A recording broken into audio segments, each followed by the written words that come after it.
እና እውነት እንደዛ ሴት መድፈር ላይ በቃ ሆን ብለው ገብተው ነው እንደዛ ነው። በዚያ ሳይሆን ጥሩ አይደለም ያሉ እርሳቸው ተፈላልፈዋል። በበታት ነው ያሉ። የባለፈው የመሻው ማለት ነው።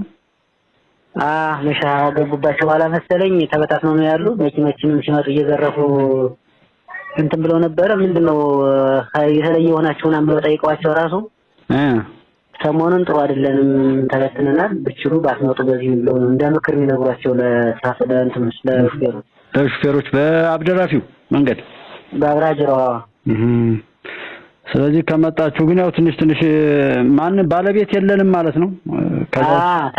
ተበትነን ያለ የበፊት አመራሮች የራሳቸው እንጂ እንትን ብለው እኛ በደህንነት ስላለን እኛ ደግሞ አሁን የራሳችን እንጂ ስለመሆን ተበትነን ስለሆነ በችሏት ትምጡ ከመጣችሁ ደግሞ ግዴታ ያላችሁ ነገር ተሰጣላችሁ እያሉ ተቀበሉ። ስልካችን ሁላ ምናምን ቀምተው ሰደዱን ብለው ነግረውኝ። በዛ የሚመጣውን ተሳፋሪውን ነው የሚቀሙት። እንደዛ ተሳፋሪው በቃ እንትን እንዳላቸው አንዳንዴ ሹፌሩን ብቻ ይቀማሉ፣ አንዳንዴ ደግሞ ተሳፋሪው ሁላ ያው መርህና አመራር ምናምን ስለሌለው እንዳሰኛቸው ማለት ነው። ደስ እንዳላቸው አሁን የቁጥር 1 ምናምን ይልና ከዛ ግን እንተን ላስታን ተቀሳት ላስታ በዛ አካባቢ አይደል ያለችው? ላሊበላ ላስታ ሰፋሪዎች ናቸው በብዛት ከተለያየ አካባቢ የመጡ የሰፈሩት። የወሎ ሰፋሪዎች ናቸው ያሉ አካባቢ የሰቆጣ አካባቢ እነሱ አካባቢ ያሉ። መሻ ላይ ግን የጎጃም የቋሪቶች እንደነበሩ ከዚህ በፊት መረጃ ነበረኝ። የሆነ ጊዜ ሰዎች ነበሩ ይሆናል የቋሪት ከጎጃም ቋሪት ነው የመጣ ነው ምናምን ብለው መሻ ትናንትና የሆነ ልጅ ደውሎልኝ ነበር። እነሱ መከላከያ ገባ በኋላ እነሱ ጠፍተዋል፣ ኔትወርክ ተቋርጦ ነበር ምናምን ሲለኝ ነበር። አዛም አሁን እሱ መከላከያ ገብቷል ኦልሬዲ በሁሉም ቦታ ማለት ነው። አሁን በየቦታው ገብቷል በቃ። ስለዚህ አሁን እነሱ በየቦታው እንደተበታተኑ ሆነው ምንም የሚሰበስባቸው ነገር የለ፣ ዝም ብለው እየተወራጩ ነው ማለት ነው። እነሱ አሁን ስብሰባ ላይ ናቸው ነው የሚባላሉ አመራሮች። እነሱንም እንደፈለጉ እየዘረፉ ነው። የት ናቸው አመራሮች? እኮ አመራሮችም የሚባለውም እሱ ነው ችግር የሆነው አሁን። የነሱ አመራር መሪው ማን ነው? ተጠያቂ እንኳን የለው። ሆን ብሎ አይደል እንደዛ የበተኑት። አሁን አመራሩ የለ፣ ሰብስቦ ያደራጀው የለ። ያው በጥፋት እኔም አንተም ብንወጣ ያው ፋኖ ነው የምንባል መቼም። አጀባል ትንሽ አንድ የተወሰነ ድምጽ ያለው ሰው ዝም ብሎ እንዳላፊ ነኝ አላፊ ይላችኋል። እዚያ ያምናሉ እነሱ። በጉልበት ዝም ብሎ ተነስቶ ማለት ነው። ከዛ ውጭ የሚመራበት መሪ የለው፣ መሪ ሰብሳቢ የለው። እንደገና እሱ ላይ ደግሞ ያው በተደጋጋሚ እንዳየነው ከስርቆትና ምናምን ውጪ ሌላ ነገር የለም። ሴት መድፈር ላይ መድረሳቸው ግን በጣም ጸያፍ ሆኖ አናደደኝ። እኔ ዛሬ ያንን ስሰማ ማለት ነው። እኔም እየሰማሁት ነበረ። በጣም የሚዘገን ነገር ነው እያሉ ነበር። የአንድ ቤተሰብ ልጆች ነው የሚሏቸው።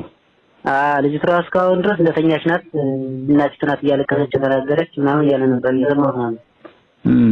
በጣም ነው የሚያናድደው። አሁን የመተማ ዮሐንስ አካባቢ ሌላ ምን አለ? ወደ ሸንፋ ቋራ ምንም የለም። አሁን ይሄ መስመሩም ያው በአጀባ እንደሆነ ቀረ። በቃ የጎንደር መተማው ጭልጋው ዛሬ ራሱ ሄዶ ነበር። ነው መሀል ላይ ቆርጠው አንድ ሹፌርና ረዳት ወስደዋል። ከኤፒሳር ይችላል ነበር። ታግቷል አሉ ዛሬ ታግቷል። የሆነ የቆሰለ ሹፌር አለ ምናምን ሲሆን የት አካባቢ ላይ? እዚህ ከመቃ ነጋዴ ባህር ምናምን አካባቢ አለ መሰለኝ። መቃ ነጋዴ ባህር ወደ አውላላ የደረቅ አባይ እንደዛ የሚባለው እንደዚህ እነሱ አካባቢ ናቸው። ከበድ የሚሉ ደግሞ እነሱ መጡ እንደገና። ያው ገርም ነው አካባቢ። ሌላ አዲስ ነገር ምን አለ? ምንም የለም። ጎጃም ደውዬ ነበረ እንደዛው ነው። አሁን ምንም ጦርነት ራሱ የለም አሉኝ። ዝም ብሎ መከላከያ ሲገባ ይሮጣሉ። መከላከያ ያስተሶስ ወጥቶ ሲል ደግሞ ተበልተው ወጥቶ ተደብቀው ይገባሉ። ከዚያ ውጭ ሌላ ነገር የለም። ሰው ያውቃቸዋል። ምንም ህዝቡ ስለ አብሮ ይተባበራቸዋል ማለት ነው መስሎኝ። ህዝቡማ ባይተባበር ስለሚመታ ምንም ማድረግ አልችልም እንኳን አንዳንዴ ስታስበው። ቢሆን እኮ እነሱ እንዲጠቀሙም ነው። ያው መተባበር ሲባል ለመከላከያ ብቻ መተባበር ወይም ደግሞ ለዛ ብቻ ሳይሆን የኛ ሀሳብን መሰለህ ቢያንስ ላለመጎዳት በቃ መሞገት የለም። አንድ አቋም ይዞ መከላከያንም ቢሆን መስመር ማስያዝ እንጂ እነሱ እኮ እንደዛ ብልግና ውስጥ ካሉ ሌላ አካልም ቢያጠፋ የሚላከክበት ሰው ካለ እኮ ምንም ችግር የለም። እንደውም ስተት ውስጥ ሁሉ ይወድቃሉ እኮ መከላከያው ራሱ ከዛና ከዚህ የሚል ከሆነ ሰውም መሀል ላይ በጥርጣሬ ሁሉም እንደ ጥላት ያየዋል። እንደገና ለጉዳት የመጋለጥም ነገር አለ፣ ለስተት የመዳረግም ነገር አለ። አሁን አሁን እኮ ህዝቡ አቅም እንትን አለው። ያኛውም ሲመጣ እንትን ይላል። ዝም ብሎ አሁን መኖር ብቻ ነው። ቤት ውስጥ ከሚያንኳኳ ድረስ አብዛኛው ሰው እንደዚያ ነው ሀሳብ ነው። የት ይደረሳል? መምከር፣ መገሰጽ፣ በቃ ሄድን ከዚህ በኋላ ሴት እንደርሳለን የሚል ነገር ላይ ራሱንም ለመጠበቅ ነው እንጂ ወደ አንዱ ሆኖ አንዱን እንትን ለማለት ምንም የሚሰራበት ነገር የለም። አሁን መቼም ለፋኖ የሚወግንም የለም ከመፍራት ለፋኖ የሚወግንም የለም፣ ለዚህ የሚወግንም የለም። ዝም መሀል ላይ ነው አሁን ሰው ህዝቡ ያለ። በቃ ለምን ያየውን ስላያውን መተማመኑ እነዛን ሰዎች አሁን ታዲያ እንደ ቤተሰብ አሁን ብንከፋፈላቸው አሁን እንደራስህ እኔ እንደራሴም ስለማየው መቼም ቀርበውን ወንድምህንም ሆነ ምናምን በቃ አትሙት አትክደል ጀስት የሆነ ነገር እስኪ መሞገቻ እንደው እናት አባቶች ሽማግሌዎች ተሰብስበው እንደው የሆነ ነገር እንዲሉ ለምን አናደርግም? ለምን አንሞክርም? ዝም ብሎ እየተደናበሩ እየሸሹ እየሮጡ እንግዲህ ከቦታ ቦታ እንዳይከድ ይኸው የምታየው ነው። መቼም አሁን ከዛች ተፈረጠው የት ሄዳሉ? እስኪ የትም አይመጃቸው እኮ ነው። ጓሮ ይቆያሉ። መከላከያ ሲመጣ ይገባሉ። በቃ እኔ የማየው እኮ የሚገርም ለምሳሌ ከደጀን ደብረ ማርቆስ 7 ኪሎ ሜትር ነው 30 ምናምን ነው ብቻና እዚህ ድረስ ራሱ አትሄድም። አሁን ማንም አዲስ ሰው ከሆነ ሰፈሩ አይወጣም። በቃ እርስ በርሱ በጥርጣሬ እንትን ካለ እንደውም ከመከላከያ በላይ እርስ በርሳቸው እንደሚፈራሩ ነው አሁን እኔ የማገኘው መረጃ ማለት ነው።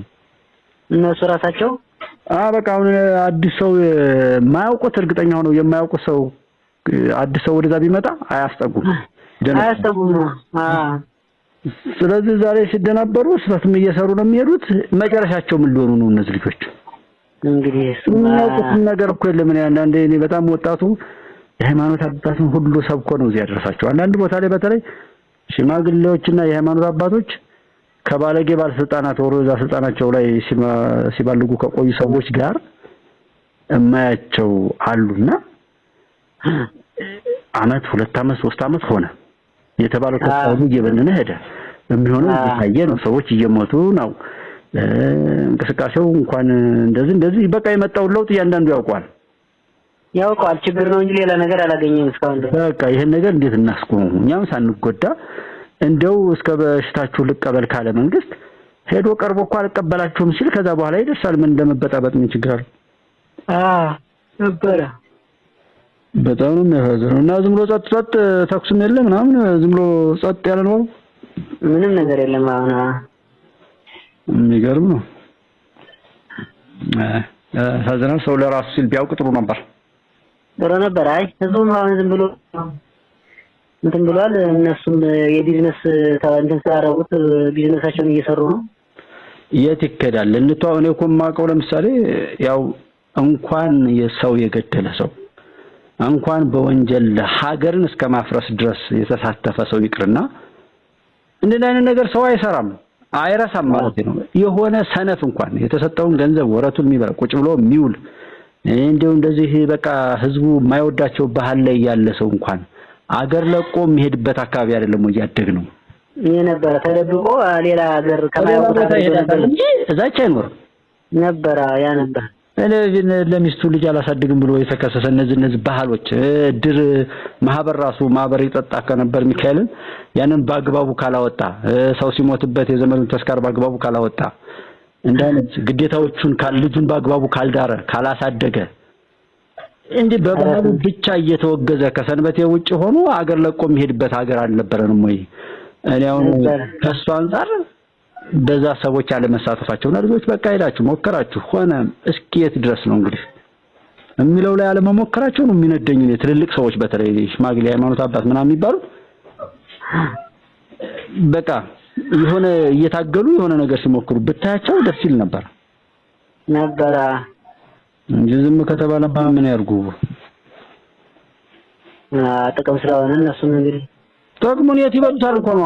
አሁን ያነሳውበት እሱ አይደለ? አሁን ዲጂታላይዜሽን ነው፣ ስልኩ አለ፣ ምናው ደና ማውራት ደና መስራት ነው እንጂ አሁን ደብቀህ የምታስቀርበት ነገር የለም። የሰው ልጅ ቢጣመምም ቢዋሽም አልመሰክርም ብሎ ለቆሻሻ ነገር ቢተባበርም እንግዲህ ሰው የሰራው ቴክኖሎጂ እያጋለጠ ነው።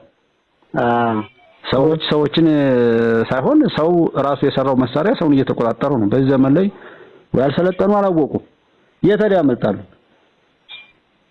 የትም የለም እኮ አሁን ወቅቱን ስለምናውቀው ማለት ነው። እና ዝም ብሎ ነው ዘመድ ያለው ቢመክር ጥሩ ነበረ። እንደዚህ እርስ በርሱ ዝም ብሎ ይሄ ቆየ ቂም ነው። እኔም አሁን ደጀን አካባቢ ቤተሰብ ጋር ዛሬ ደውዬ ነበር እዛ ዙሪያ